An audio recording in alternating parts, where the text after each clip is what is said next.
So in the future, can you hear me? Yes, you can. There goes the green. In the future, just note to self: just bring the cable down. Just plug in the computer. I have electricity all throughout the house. Sorry about that. A rather abrupt ending. Just a quick kind of wrap up.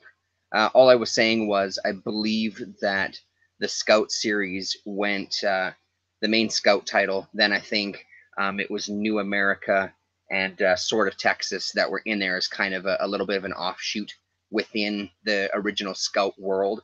And then it went back to once the original Scout title ended, then it went to Scout War Shaman, from what I understand. And I believe that's all of it. Was there another one shot in there somewhere or something? Um, just to kind of wrap it up, it was literally the last two books. So Sea Dragon #2 was there, and then last but certainly not least was Scout issue #14. So that now gives me the whole Scout series.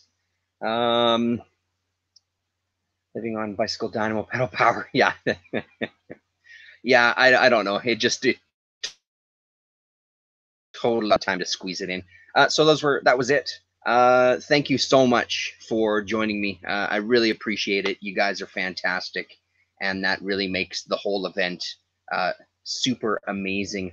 While you're here, though, I did have a chance to see Merzbow, and it was just as good as when I saw him the time before. Just this time, it was in a little bit of a smaller bar setup, and it was just epic. It was actually an incredible show. At the end of it, I picked up a CD from a Japanese label for like $10.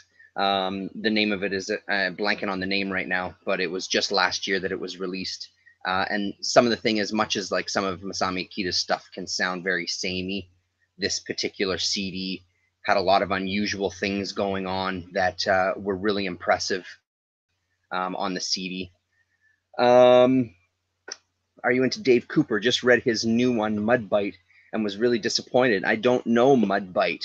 The name Dave Cooper I do know, I think, but Mudbite, so a brand new. Um, so yeah, the Merzbash show was great. If you do follow me on Twitter, which I know that you do, and for those of you watching in the future, how are the flying cars? And just check out YouTube Ask Music Festival is starting to upload all of the live performances from the past few years. They're going to archive them online.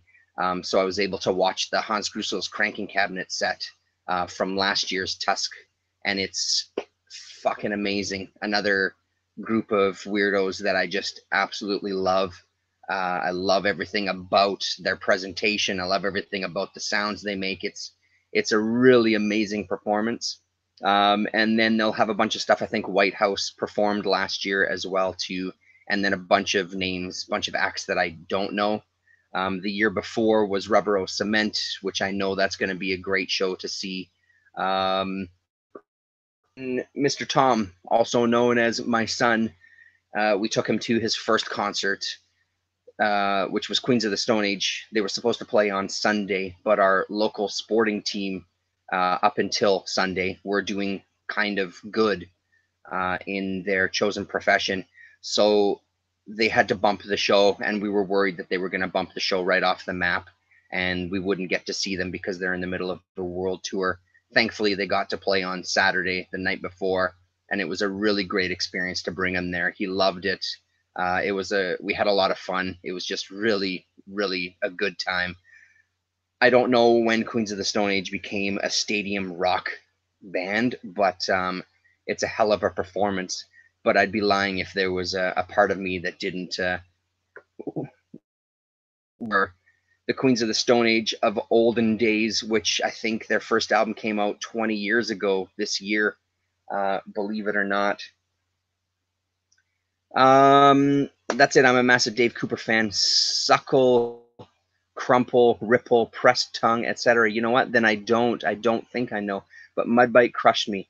It was his return to comics after being a fine art painter for, I think, 12 years. A colleague of mine saw Queens a few months back and loved it. Yeah, they put on a hell of a show. There's no doubt about it. It's an amazing show. The lighting technology these days is just creates for an incredible experience. Their light show alone was very impressive. Um, they played all the great songs. They didn't play a single thing off the first album, and I was really disappointed. They only played one song off of the second album, I believe. So yeah, I mean, you know, the old man in me, I know it's not my band. It's like the guy complaining about comics. I totally understand that. I'm completely fine with the incarnation that they're in now, but there was a part of me that really wanted to see a couple of songs off the first album, or a surprise Caius song thrown in there would have been amazing as well too. But that said, we had a great time. I drank too much expensive beer. We all bought T-shirts, and my son had a big grin on his face as he kind of looked over at us after almost every song. Caius were fucking incredible. They were, for me, a very important. So anyway, coming back to wrap it up, thanks very much, everybody, for tuning in. I really appreciate all the conversation, and we'll see you all really soon. The next video, hopefully I've read a bunch of this stuff, and we can talk about some of these books. Anxious to be the only video on YouTube talking about Sea Dragon and Theon. All right. Thank you very much. Take it easy.